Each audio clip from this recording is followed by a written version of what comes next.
이제 예배가 시작됩니다. 성도님들의 온 몸과 마음을 예배로만 집중해 주시기 바랍니다. 이제 다 함께 묵도하심으로 부활주일 난 예배를 하나님께 드리겠습니다.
범사의 우리 주 예수 그리스도의 이름으로 항상 아버지 하나님께 감사하며 그리스도를 경외함으로 피차 복종하라. 아멘. 하늘에 계신 우리 아버지여, 이름이 거룩히 여김을 받으시오며 나라에 임하옵시며 뜻이 하늘에서 이룬 것 같이 땅에서도 이루어지이다. 오늘날 우리에게 일용할 양식을 주옵시고 우리가 우리에게 죄 지은 자를 사하여 준 것 같이 우리 죄를 사하여 주옵시고 우리를 시험에 들게 하지 마옵시고 다만 악에서 구하옵소서. 대개 나라와 권세와 영광이 아버지께 영원히 있사옵나이다. 아멘.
제133문 부활절 1번입니다. 부활절 1번을 함께 교독하겠습니다. 하나님께서 그를 사망의 고통에서 풀어 살리셨으니 우리 주 예수 그리스도로 말미암아 우리에게 승리를 주시는 하나님께 감사하노니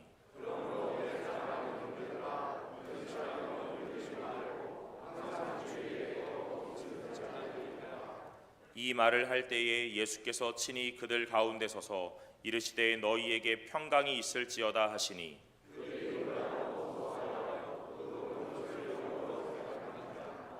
예수께서 이르시되 어찌하여 두려워하며 어찌하여 마음에 의심이 일어나느냐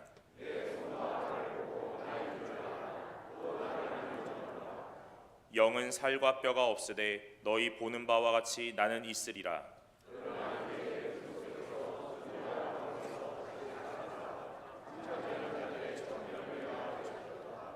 예수께서 이르시되 나는 부활이요 생명이니 나를 믿는 자는 죽어도 살겠고 무릇 살아서 나를 믿는 자는 영원히 죽지 아니하리니 이것을 내가 믿느냐.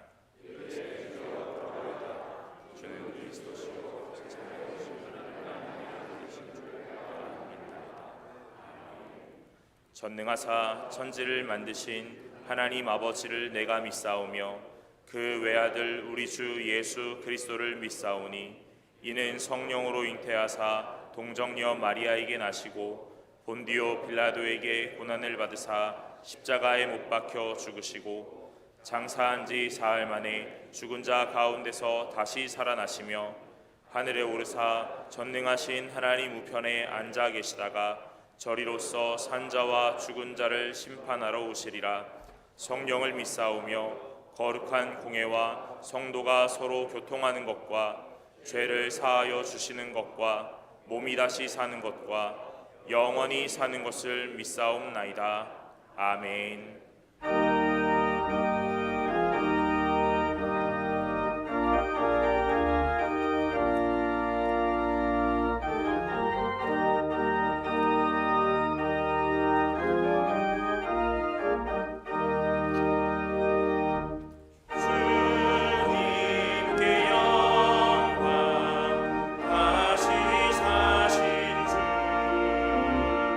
사망 권세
자비로우신 하나님 아버지, 지난 고난주간 특별 새벽기도의 기간에 거룩한 희생을 준비하시며 고난의 길을 걸어가셨던 주님의 발자취를 묵상하면서 십자가의 참사랑을 마음에 새기는 은혜를 누렸음에 감사드리며 장사된 지 사흘 만에 사망 권세 이기시고 부활하신 주님을 찬양하며 영광을 올려드립니다. 이 시간 십자가 보혈로 저희들의 죄를 대속하여 주신 주님께 영과 진리로 드리는 부활주일 감사 예배를 기쁘게 받아 주시옵소서.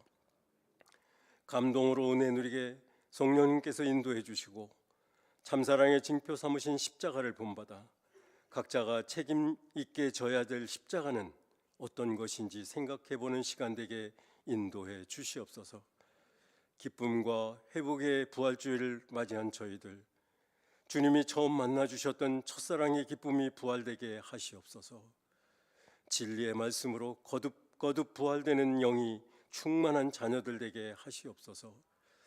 죄사함 받음의 감격과 감사를 회복하며 회개와 기도로 서로를 용납하고 사랑으로 섬기는 마음으로 부활되게 하시옵소서.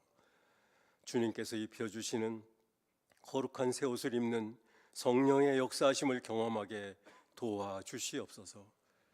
설립 130주년을 맞은 교회를 위해 기도드립니다. 최영태 담임 목사님께 큰 열정과 건강과 지혜를 주시고 성령님의 강권적인 역사가 함께 하시어 선포되는 말씀으로 성도님들의 심령을 깨우고 구원의 하나님께 소망을 두며 의지하고 신뢰하는 믿음의 공동체로 이끄시는 선봉장으로 앞세워 주시옵소서.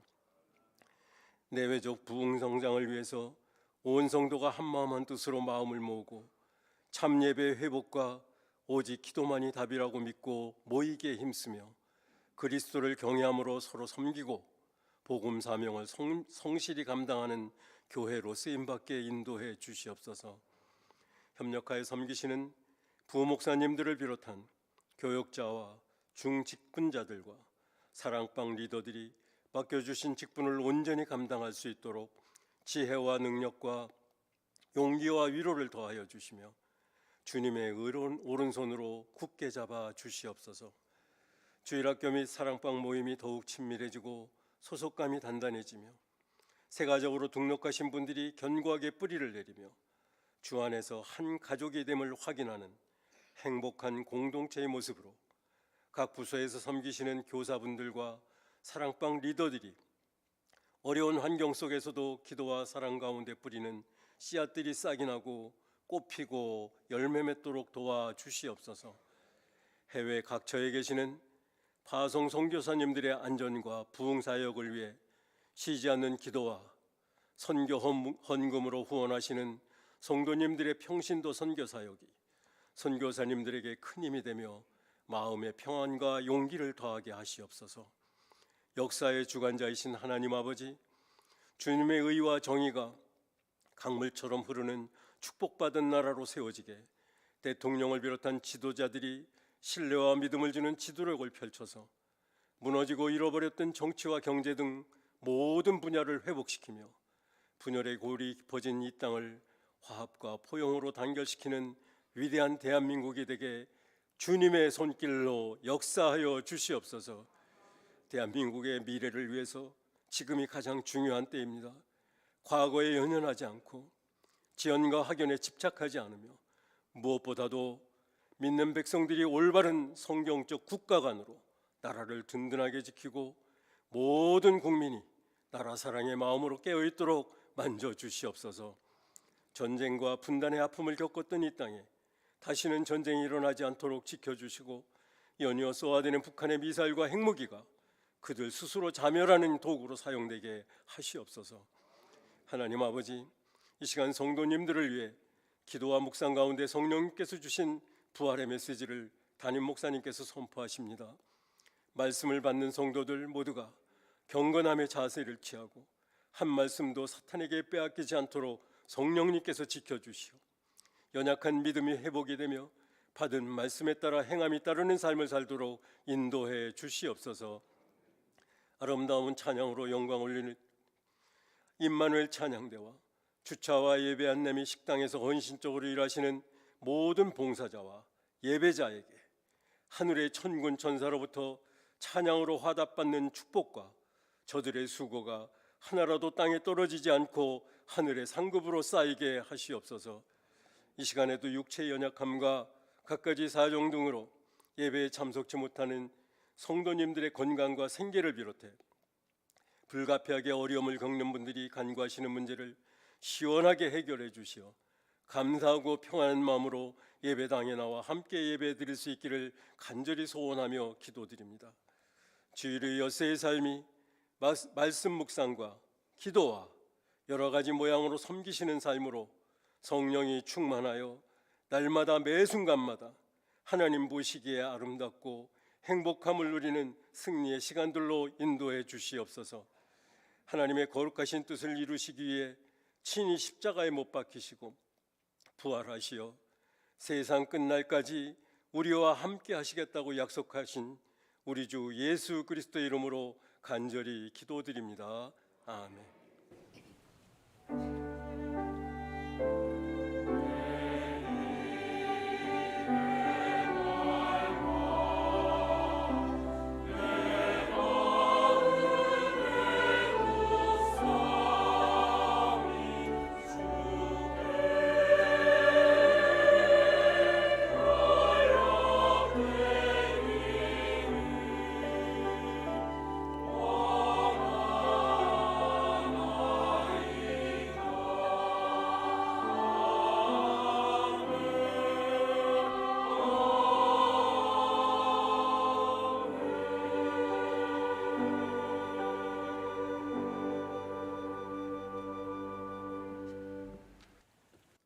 성경을 봉독하겠습니다. 하나님의 말씀은 마태복음 28장 16절에서 20절까지의 말씀입니다.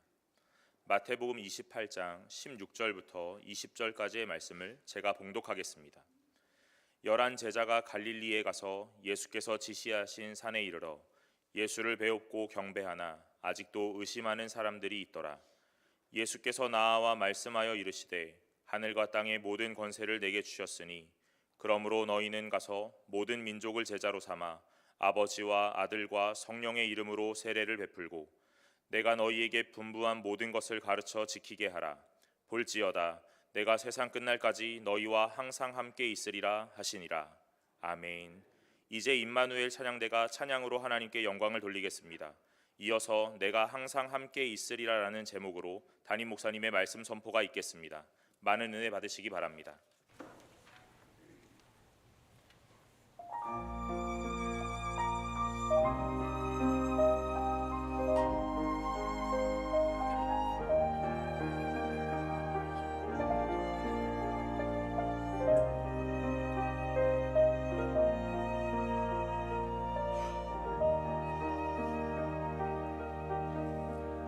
약한 나로 강하게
감사드립니다. 우리 자회분들하고 한번 인사하겠습니다.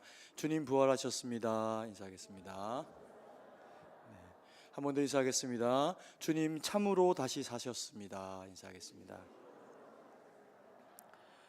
네, 감사합니다. 예수님은 모든 시험을 이기시고 십자가를 지심으로 죄와 사망의 권세를 이기시고 우리를 위해서 부활하셨습니다. 그래서 주님의 그 부활이 우리의 부활이 되고 하나님 영광 돌리는 길이 되도록 그렇게 선히 역사하시고 또 우리를 그렇게 인도해 내시고 계십니다. 우리가 고난주간을 통해서 주님께서 우리를 향해서 당하신 그 고난을 돌아보고 또 그리고 얼마나 하나님 앞에 우리가 감사함으로 살아가야 하는 대상들인지 우리가 함께 그렇게 바라보는 시간들을 가졌습니다.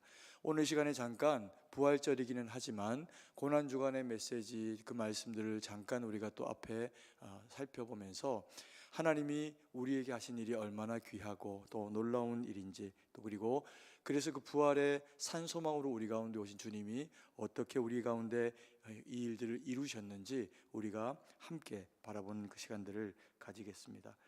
예수님께서 인생의 모습으로 완전히 100% 하나님이시면서 또 동시에 100%의 인생의 모습으로 우리 가운데 오셨습니다. 그래서 예수님께서 당하신 그 모든 고난은 인생이 당해야 되는 그 모든 고난을 경험하신 것이고 실제로 어떤 의미에서는 그래서 우리보다도 더 많은 아픔과 또 힘겨움을 경험을 하신 일이기도 합니다. 예수님의 공생애가 시작이 되었을 때 마귀는 예수님을 시험합니다. 그 첫 번째 시험했던 내용 우리가 기억해 보면 한참 이제 예수님께서 40일 동안 금식하시며 기도하시고 줄일 대로 줄이고 또 육신은 또 목마르고 지치고 피곤한 그와 같은 상황 그 상태 가운데 계실 때 마귀가 정확하게 예수님의 상태를 알고 유혹이 될 만한 것으로 예수님에게 시험을 하고 있는 것을 보게 됩니다. 그 첫 번째 시험의 내용이 우리가 잘 알지만 어떤 내용이냐 하면 내가 만약에 하나님의 아들이거든 이 돌들이 변하여서 떡이 되게 하라 그리고 그것을 먹어라 라고 그렇게 이야기를 하고 있는 것을 보게 됩니다. 마귀가 왜 그런 유혹을 하게 되었을까요? 40일을 금식을 하니 얼마나 그 몸이 지치고 또 배고프고 육체적인 한계를 경험을 하셨겠습니까? 뭐 사람으로 치면 돌 아니라 뭐 떡으로 안 바꿔도 돌이라도 씹어 먹고 싶은 그런 그 육체의 한계와 상황을 경험하게 되는 것이 사실입니다. 그런데 예수님께서 공생의 시작을 하시면서 40일을 그렇게 기도를 하시면서 주님 앞에 능력을 구하고 또 살아낼 힘을 구하셨을 것이지요. 그런데 마귀의 그 유혹에 조금도 흔들리지 않고 자신이 가지고 계시는 그 능력을 자신을 위해서 사용하지를 않으십니다. 그래서 이 일이 공적인 이 일들 그래서 우리가 죄인 되었을 때 의인으로 새롭게 되어지는 십자가의 그 구속의 사역을 온전히 감당을 해내시기 위해 가지고 예수님께서 자기를 위해서는 그 능력을 쓰실 수 있으나 쓰지 않으시고 오로지 우리를 위해서 그 능력만 사용하시는 그런 그 주님으로 우리 가운데 계시기에 그런 그 마귀의 유혹에 대해서 하나님의 말씀으로만 그것을 대체하시는 이제 그런 그 모습을 보여줍니다.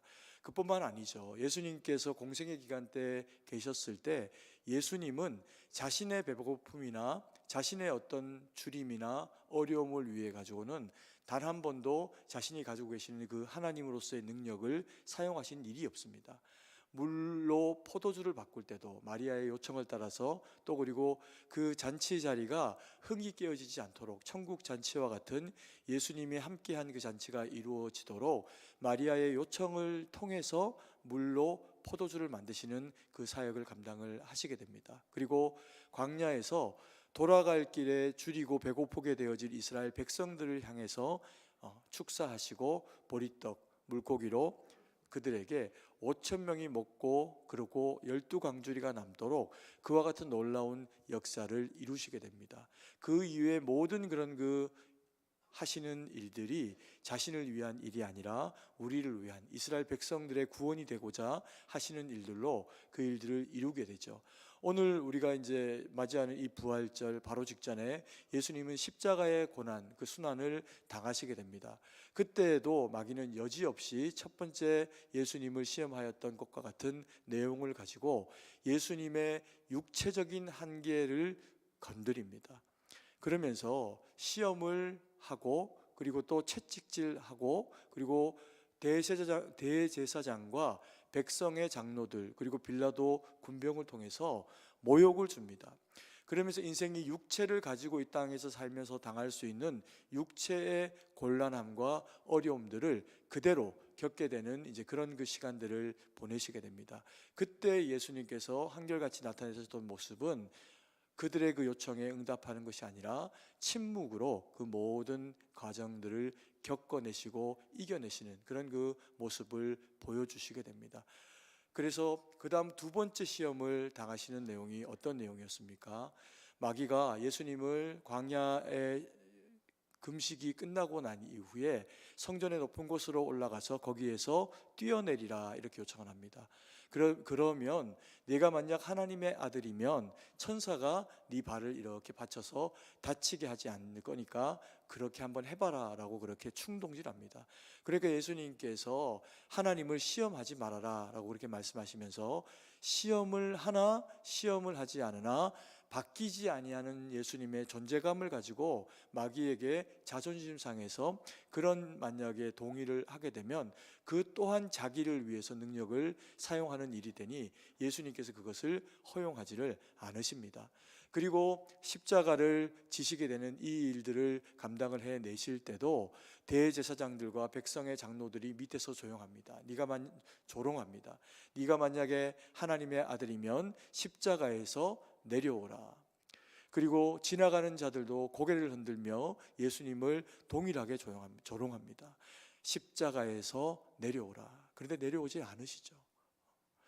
그 일을 오직 온전히 이루시는 것을 통해서 그 십자가에 달리어서 모진 고난 당하시는 것을 통해서야만 우리의 죄를 완전히 사하실 수 있는 성부 하나님의 결정하신 바에 순종을 통해서 이루는 그 십자가의 고난의 길이 생명을 살리는 길이 되기 때문에 예수님은 십자가에서 절대로 내려오시질 않습니다.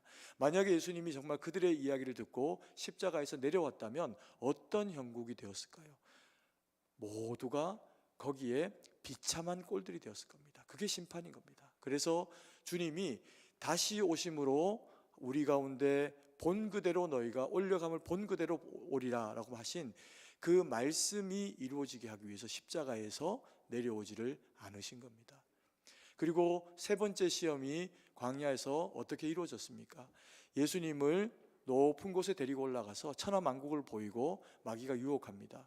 내게 절해라. 내게 절하면 이것을 내가 다 너희에게 주마. 내게 공중 권세가 있는 것 모르느냐라고 하는 유혹으로 방법을 좀 쉽게 가자. 꼭 굳이 십자가 지고 백성들도 너도 힘들고 이런 일을 통해 가지고 그렇게 시험을 다 이겨내고야 되겠느냐라고 마귀가 유혹을 하게 됩니다. 그때도 예수님께서는 하나님의 말씀으로 마귀의 유혹 시험을 이겨내시면서 그것을 감당해 내시지요.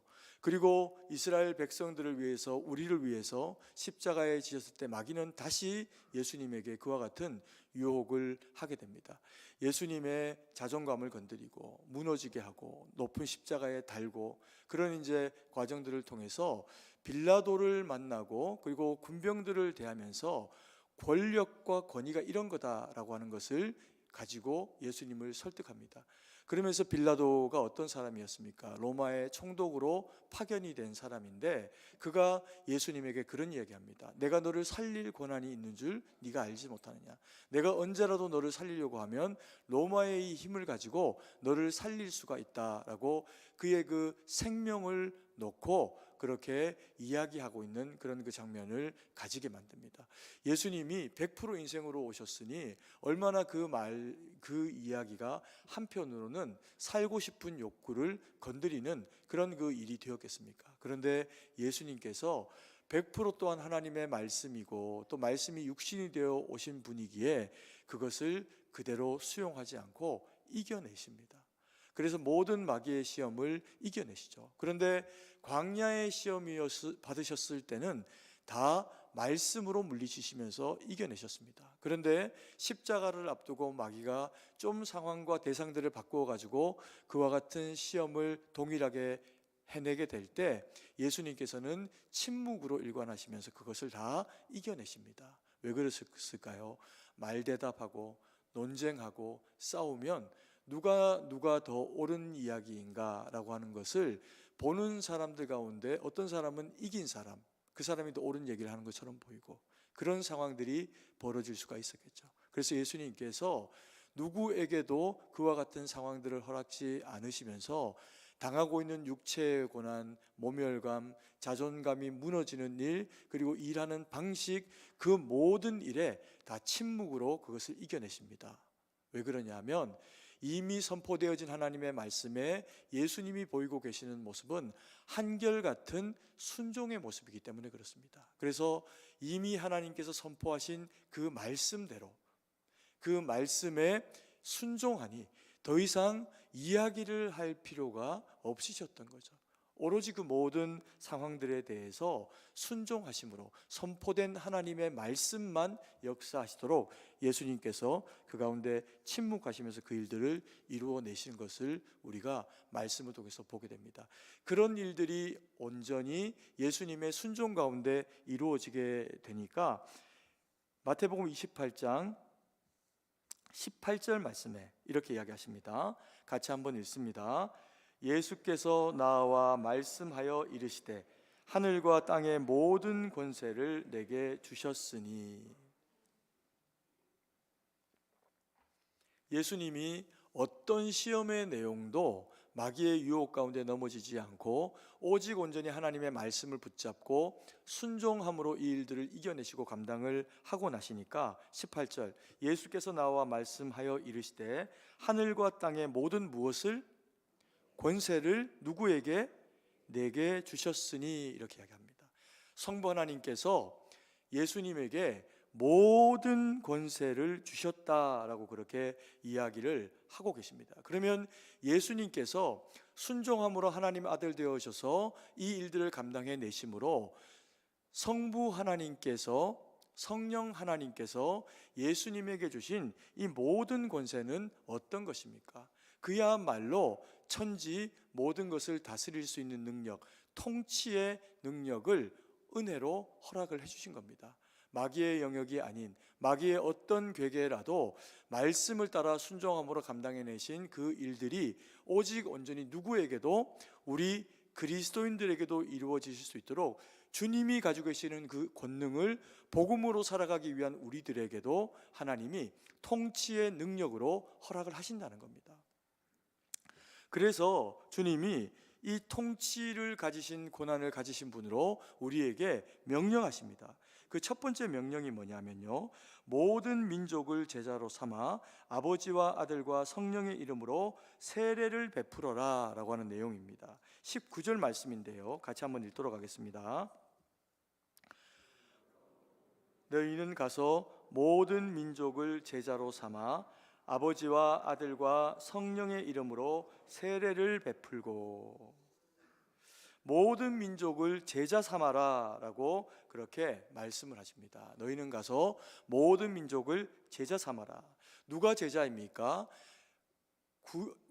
예수님이 오셨던 시절의 이야기로 치면 예수님을 직접 보고 또 그리고 말씀을 듣고 그리고 만지면서 예수님과 동행했던 사람들이 제자들입니다. 그리고 그들 가운데 특별히 12명 또 그리고 더 친밀하게 주님과의 교제가 있었던 사람들을 사도로 분류하면서 하나님이 그렇게 사용하셨던 쓰셨던 적이 있습니다. 우리 모두는 그런데 동일하게 살아계신 하나님과 신앙생활을 함께 하고 있습니다. 주님이 우리와 함께 하시고 말씀하시고 성령의 감화 감동으로 우리를 지키시고 또 채우십니다. 그래서 하나님의 말씀을 받고 순종해야 될 주의 뜻을 가지고 있는 모든 하나님의 사람, 그리스도인들은 다 제자들입니다. 이 제자들에게 하나님께서 명령을 하십니다. 어떤 명령을 하시냐면 아버지와 아들과 성령의 이름으로 세례를 베풀어라 라고 그렇게 말씀을 하고 있습니다. 세례가 무엇입니까? 죽고 그리고 다시 사는 겁니다.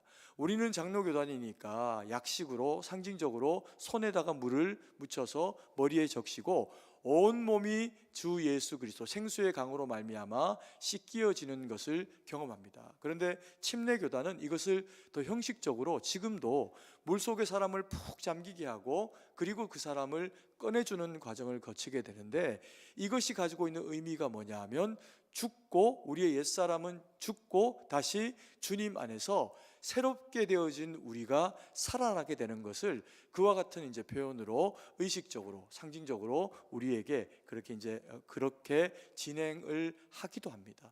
그래서 이 세례가 가지고 있는 본질의 의미는 뭐냐 하면 옛사람이 죽고 그리고 새사람이 그리스도 예수로 말미암아 십자가의 구속의 은혜와 능력으로 살게 되어진 것, 그것이 바로 세례가 주어지는 그런 그 의미라는 거죠.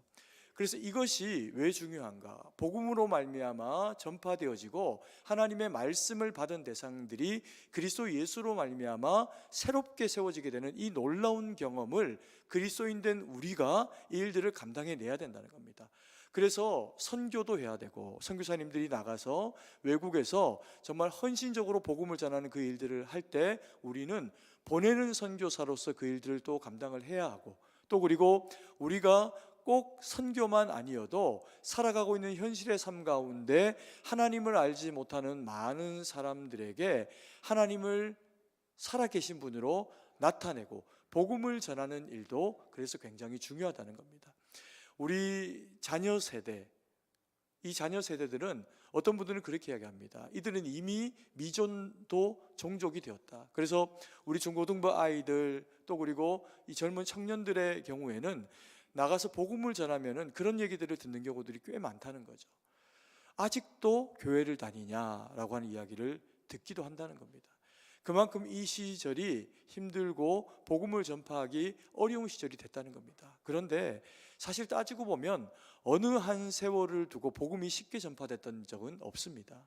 예수님이 오셔서 주님이 십자가에 죽으시고 숱한 제자들이 고난을 당하면서 복음이 전해졌고 그 복음을 받은 수많은 그리스도인들이 사자에 박이 되고 맹수에게 찢기고 검투사들에게 사륙을 당하는 그와 같은 어려움을 겪으면서도 복음이 포기되어지지 않고 전파되었다는 겁니다.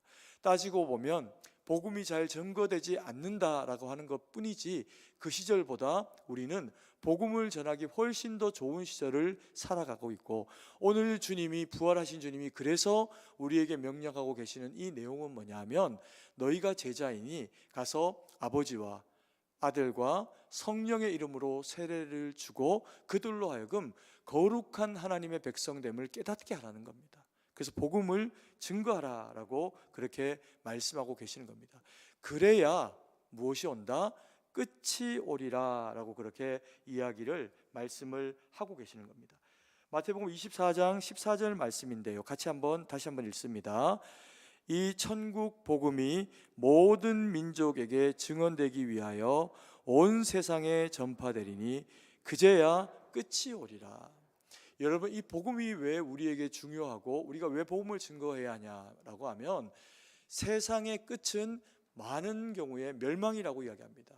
계시록에도 체질이 풀어지고 땅이 3분의 1이 무너지고 이런 이제 무서운 어떤 현상들이 마지막 때 그렇게 일어날 것이다 라고 이야기를 하고 있습니다. 그리고 또 계시록의 이야기만 아니어도 현재 우리가 이 세상을 살아갈 때 많은 학자들이 사람들이 지구의 멸망이 다가오고 있다, 지구 온난화로 말미암아 빙하가 녹으면서 점점 더 다시금 어려운 상황들이 우리에게 오고 있다, 멸망의 때가 온다, 그런 이야기들을 하게 되는 경우들을 보게 됩니다. 그런데 그 멸망을 막아내는 것이 무엇입니까? 그게 복음이라는 겁니다.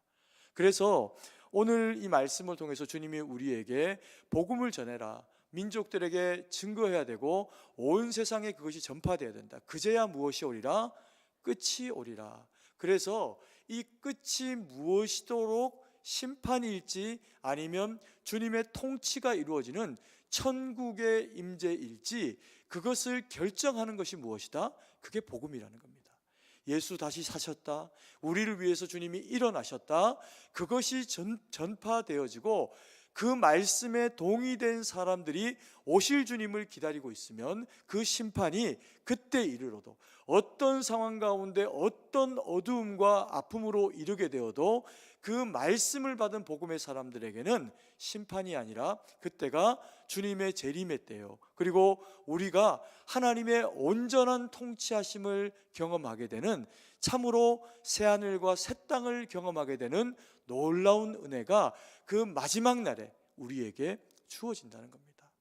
그래서 이 부활절의 아침이 우리에게 아름답고 또 영광되는 날이 될 수 있도록 주님이 이 모든 일들을 십자가에서 완성하셨다는 거죠.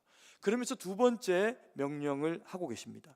너희에게 분부한 모든 것을 가르쳐 지키게 하라 라고 그렇게 말씀하고 계십니다. 20절 말씀인데요, 같이 한번 읽도록 하겠습니다. 내가 너희에게 분부한 모든 것을 가르쳐 지키게 하라.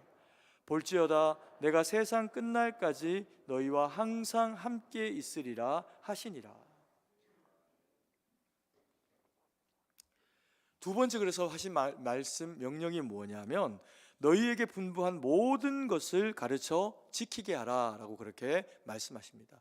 너희에게 분부한 선택적인 것, 너희에게 분부한 것들 가운데 기억나는 것, 그것만 지켜라 라고 말씀하시는 게 아니라 모든 것을 가르쳐 지키게 하라 라고 그렇게 말씀을 하고 계십니다. 그러면 우리가 이 말씀을 어떻게 다 알 수 있을까요? 주님이 오셨을 때 그리고 주님이 올리고 가시면서 하신 이 명령을 제자들은 그대로 받습니다. 그래서 그들이 예수님과 동행하며 지내왔던 그 3년의 세월들을 다 돌아보며 영적으로 반추하면서 주님이 이때 무엇라고 말씀하셨는지, 주님이 그래서 어떻게 역사하셨는지를 낱낱이 기록합니다. 그런데 성경이 뭐라고 이야기합니까? 그럼에도 불구하고 다 기록할 수는 없다. 다 기록한다면 이 하늘과 땅으로 바다를 먹물 삼아 다 기록해도 부족할 것이다 라고 그렇게 이야기를 합니다. 그러면 예수님이 모든 것을 다 가르쳐 지키게 하라 라고 말씀하셨는데 이것은 어떻게 해야 이룰 수 있습니까? 제자들이 그리고 사람들이 예수님에게 묻습니다. 주님, 율법 가운데 어떤 것이 가장 중요한 율법입니까? 어떤 것을 더 우선시해서 섬겨야 됩니까? 그렇게 물으니까 예수님께서 말씀하십니다. 너희에게 내가 새 계명을 주노니 라고 말씀하시면서 두 계명을 주십니다. 첫 번째 계명이 무엇이었습니까? 내 마음을 다하고 뜻을 다하고 힘을 다해서 주 너의 하나님을 어떻게 하라? 사랑하라. 많은 율법들이 있지만 그 율법의 내용들은 하나님을 사랑하는 것이다.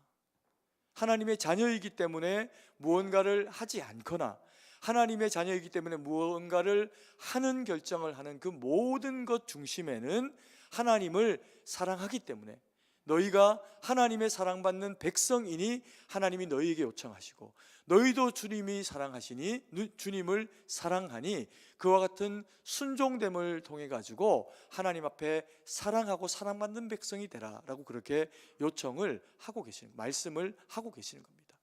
그리고 두 번째 계명, 새 계명 중에서 두 번째 계명이 무엇이었습니까? 내 이웃을 내 몸과 같이 사랑하라 라고 그렇게 말씀을 하셨습니다. 그래서 우리가 우리를 얼마나 아낍니까?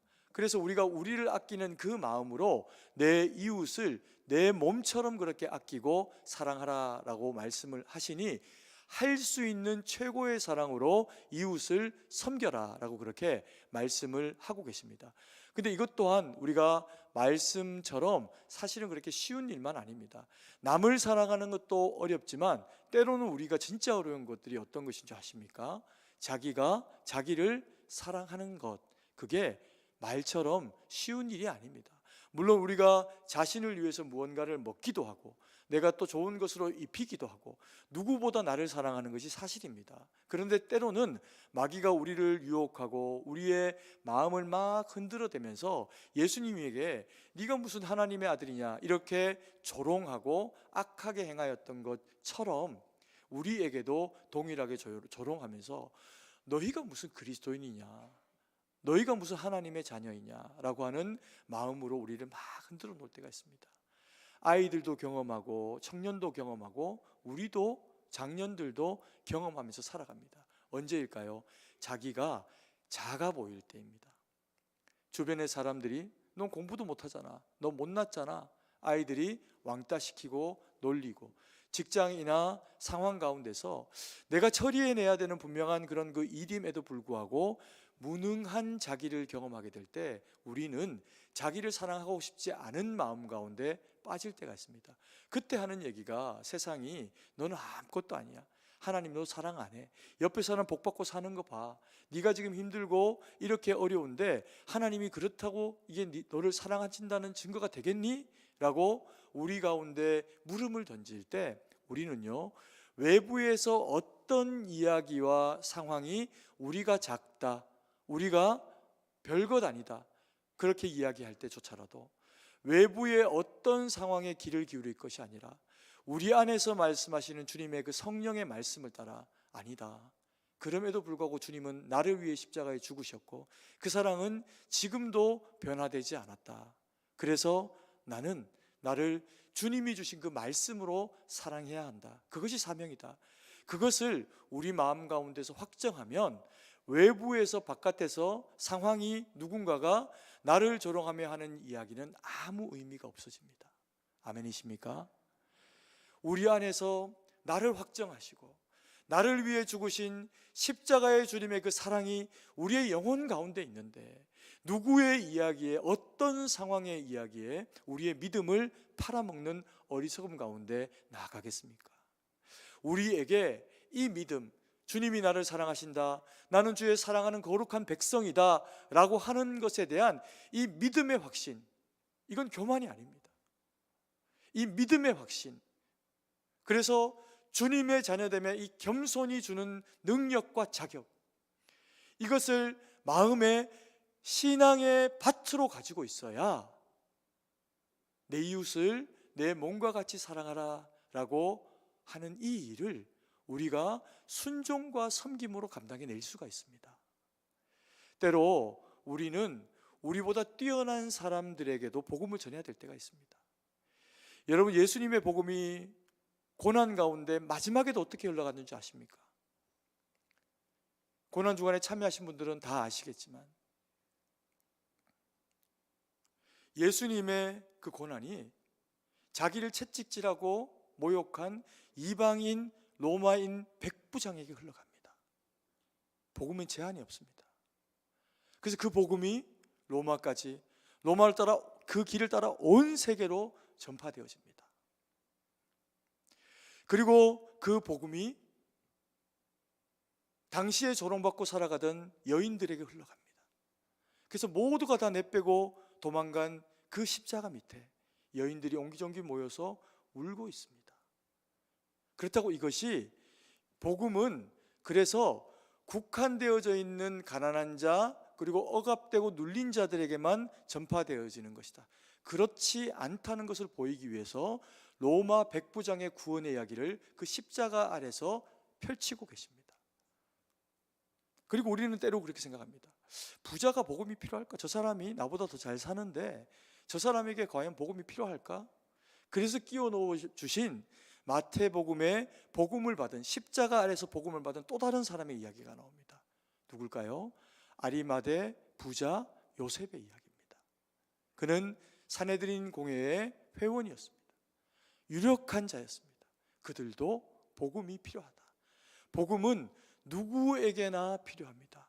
아무리 이 세상에서 건강해도, 아무리 이 세상에서 잘 나가고 명예가 있고 부유하고 무엇이 있어도 죽음을 피할 수 없고, 그 죽음의 관문에서 예수 그리스도라고 하는 양의 문을 통과하지 않으면 그들은 다 사망 가운데로, 영원한 죽음 가운데로 나가게 되어 있습니다. 그래서 주님이 우리에게 복음을 전해라, 끝까지 복음을 전해라 라고 그렇게 말씀을 하고 계시는 겁니다. 이 복음이 나를 넘어서 건강하게 전파되어지면서 내 이웃을 내 몸과 같이 사랑하는 궁극의 방식은 다른 게 아닙니다. 내가 말씀으로 살아가고 내가 말씀으로 살아가면서 그에게 복음을 보여주는 겁니다. 복음을 나타내 주는 겁니다. 그러면서 우리 안에 있는 이 생명의 복음이 그들에게 흘러가서 그들이 세례받고 아버지를 믿고 성령 하나님을 경험하고 예수님을 구주로 모시고 살아가는 대상이 되도록 하는 것, 그것이 우리에게 주님이 명령하신 그 명령이라는 겁니다. 근데 이 명령을, 이 두 가지의 명령을 순종함으로 우리가 감당을 해내면 예수님께서 약속하고 계시는 것이 있습니다. 이 세 번째, 이 중요한 약속에 대한 이야기를 우리 가운데 하고 계시는데요, 뭐라고 하시냐면 내가 세상 끝날까지 너희와 어떻게 하겠다? 함께 하는데 어떻게? 항상 함께 하겠다 말씀하십니다. 20절 말씀입니다. 같이 한번 읽습니다. 내가 너희에게 분부한 모든 것을 가르쳐 지키게 하라. 볼지어다 내가 세상 끝날까지 너희와 항상 함께 있으리라 하시니라. 주님의 통치가 우리 가운데 항상 함께 하시겠다는 겁니다.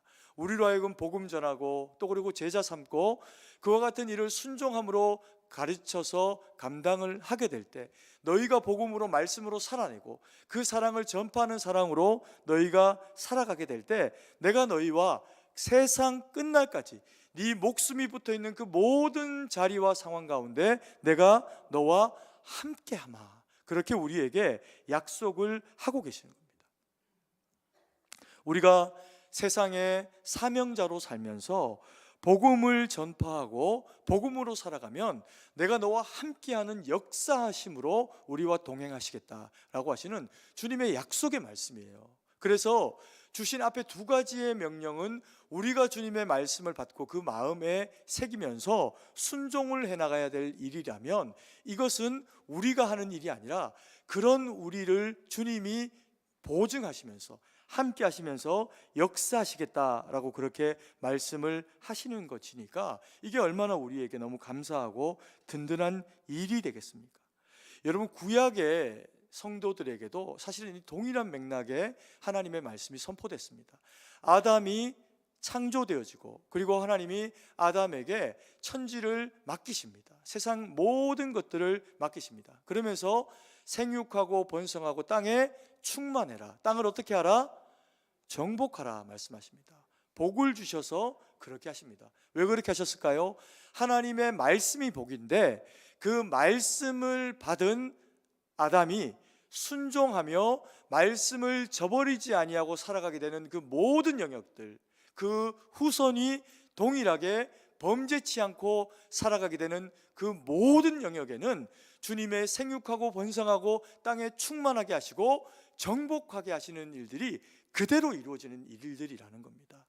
그래서 이 약속을 아담에게 주셨고, 그런데 너무나도 아쉽게 아담과 하와가 이 약속을 변질합니다. 지키지를 못해냅니다.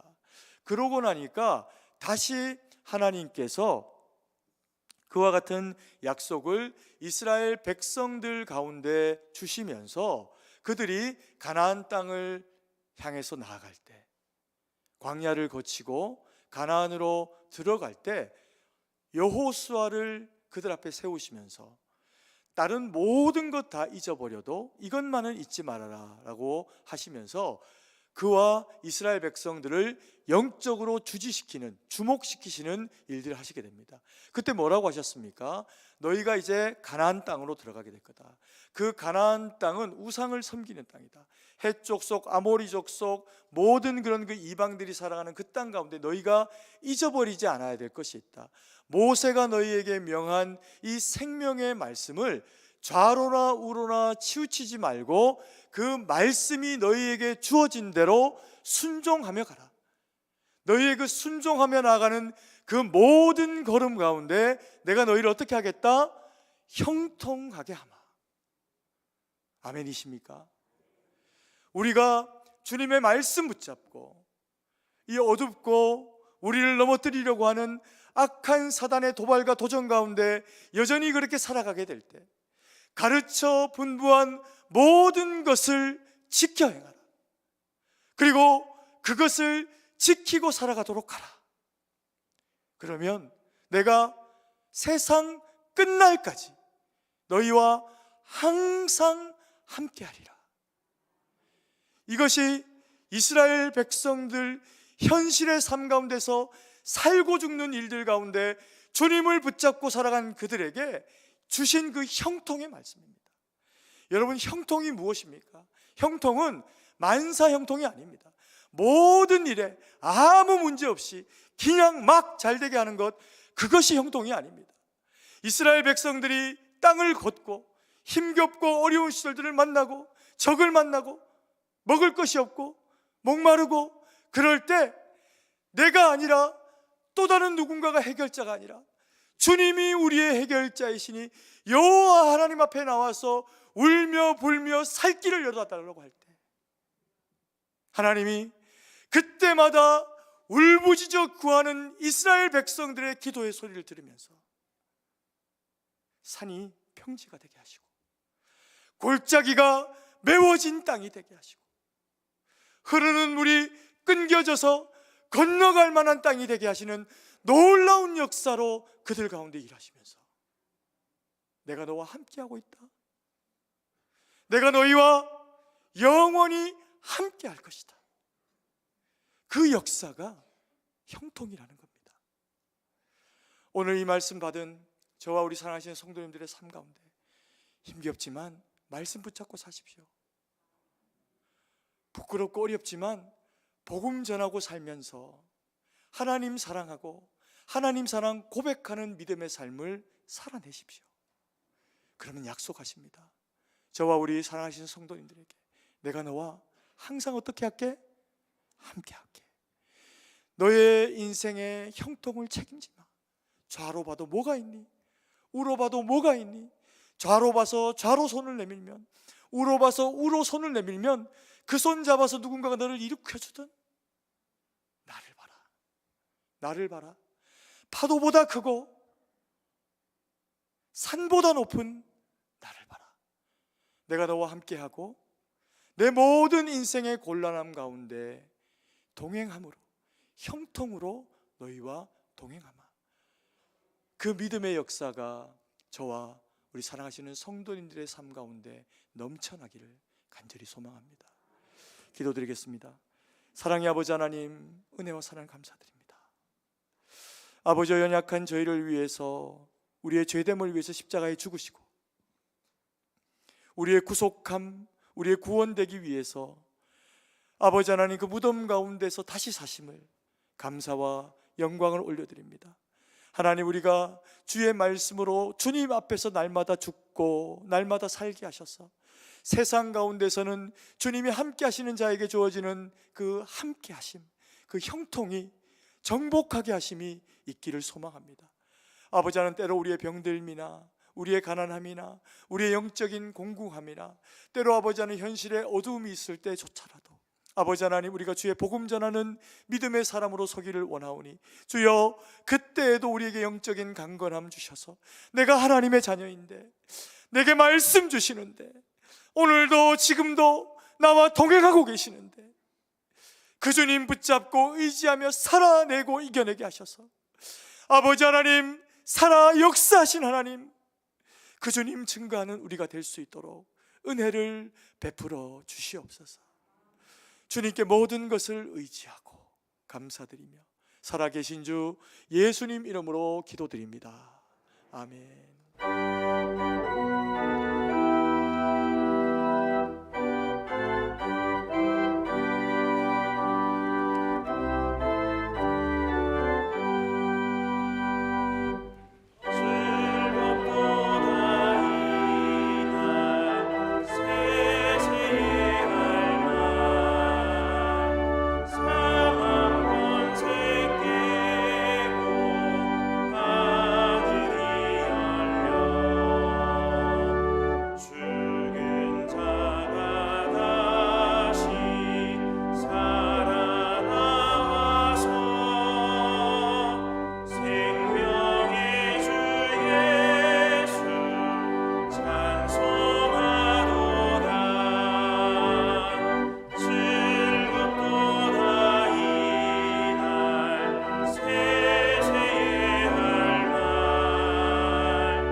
사랑과 은혜가 풍성하신 아버지 하나님, 은혜와 사랑을 감사드립니다.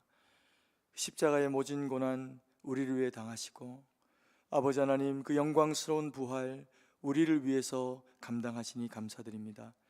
하나님, 저희가 주의 그 피공로로 말미암아 되어진 그리스도인의 거룩한 직분, 그래서 주로 말미암아 되어진 것임을 믿음으로 아멘으로 주님 앞에 고백하오니, 그래서 드리는 아버지 하나님, 우리의 인생의 모든 것이 아버지 하나님 다 주의 것인 줄 알고 일부러 주님 앞에 드리오니, 하나님, 이 예물이 쓰이는 곳에 주의 영광만 드러나도록 역사하여 주시옵소서. 아버지 하나님, 참으로 이 나라, 이 백성이 당하고 있는 이 공공함과 어려움들을 보시고 주여, 참으로 교회마다 그 강단마다 쏟아지는 생명의 말씀으로 주의 거룩한 백성들이 일어나 아버지 하나님 세우신 그 모든 일들 가운데 정치와 경제와 문화와 치안과 안보와 교육과 국방, 어떤 영역이라도 빛되고 소금된 역할 감당해서 주님 오실 때까지 쓰임되어지는 이 나라, 이 백성 되도록 은혜로 함께하여 주시옵소서. 아버지 하나님, 참으로 구하고 원하옵기는 우리 승동교회도 그와 같은 쓰임 되길 원합니다. 주여, 우리 승동에 속한 모든 권속들이 아버지 하나님, 유아유치부, 우리 자녀들 세대로부터 청장년, 그리고 우리 부모님 세대가 같은 말씀, 은혜의 말씀에 순종하며 주의 뜻 가운데 바로 서서 아버지 하나님, 참으로 주님 말씀하신 대로 복음이 되고 능력이 되는 믿음의 삶이 될 수 있도록 은혜를 베풀어 주시옵소서. 하나님, 그래서 세상에 어둠이 많습니다. 아버지 하나님, 악이 믿음의 사람들을 얼마나 많이 핍박하고 넘어뜨리려고 하는지 모릅니다. 아버지 하나님, 이런 험한 시절 가운데 여전히 복음 전하며 선교하며 주님 오실 때까지 쓰임받는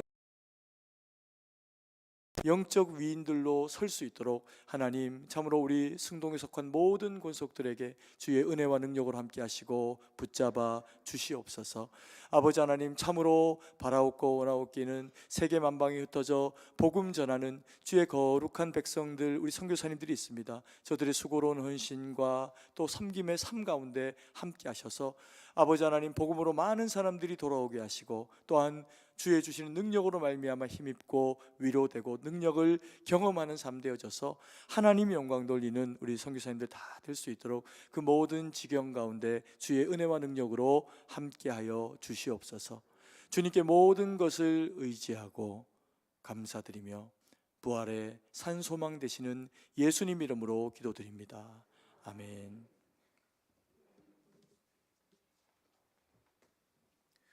교회 소식을 전해드리겠습니다.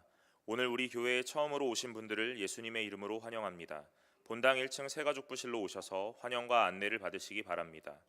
오늘은 예수님이 우리의 죄를 대속하시기 위해 십자가에 달려 돌아가신 후 다시 사신 것을 기념하는 부활주일입니다. 부활에 대한 감사를 정성껏 준비하여 주시기 바랍니다. 전도회 원래회 안내입니다.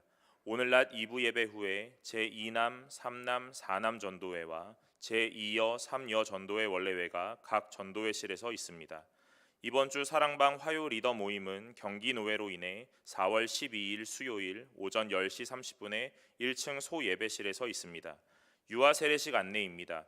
유아 세례 공부는 4월 16일 주일 2부 예배 후 본당 뒤편에서 진행되며 유아 세례식은 4월 23일 2부 예배 시에 있습니다. 해당하는 가정은 신청서를 작성하셔서 교구 담당 교역자에게 제출해 주시기 바랍니다. 경기노회 제200회 정기회가 4월 11일 화요일 오전 9시 30분부터 해성교회 언더우드 기념관에서 있습니다. 노회가 하나님의 은혜 가운데 마치도록 기도해 주시기 바랍니다. 추가 광고입니다. 내일부터 본당 전체 건물 냉난방기 교체 공사가 약 2주간에 걸쳐 시행됩니다. 소천 소식입니다. 이교구 고 윤태영 명예집사께서 4월 2일 주일에 소천하셔서 4월 4일 화요일에 모든 장례 절차를 하나님 은혜 가운데 마쳤습니다. 유가족을 만나게 되시면 위로해 주시길 바랍니다. 나머지 교회 소식은 주보를 참조하시고 이제 다 함께 일어나서 찬송가 1장을 찬양하고 축도로 예배를 마치겠습니다.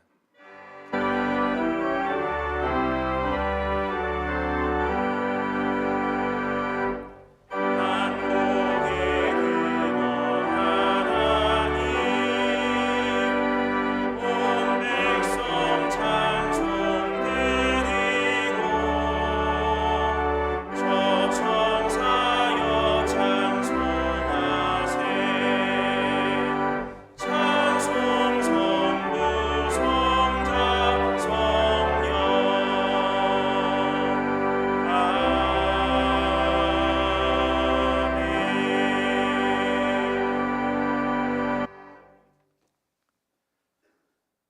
이제는 우리 구주 예수 그리스도의 구속의 은혜와 무한하신 하나님 아버지의 사랑하심과 성령의 위로교통 충만하심의 은혜의 역사로 그 마음을 채우며 주신 말씀 순종으로, 주신 말씀 복음으로 오직 하나님 영광 위에 주의 세우신 제자로 살아가며 주의 기쁨, 능력 그리고 영광이 되기로 다짐하며 결정하는 주의 거룩한 백성들 머리 위에 이제부터 영원토록 함께 계실지어다. 아멘.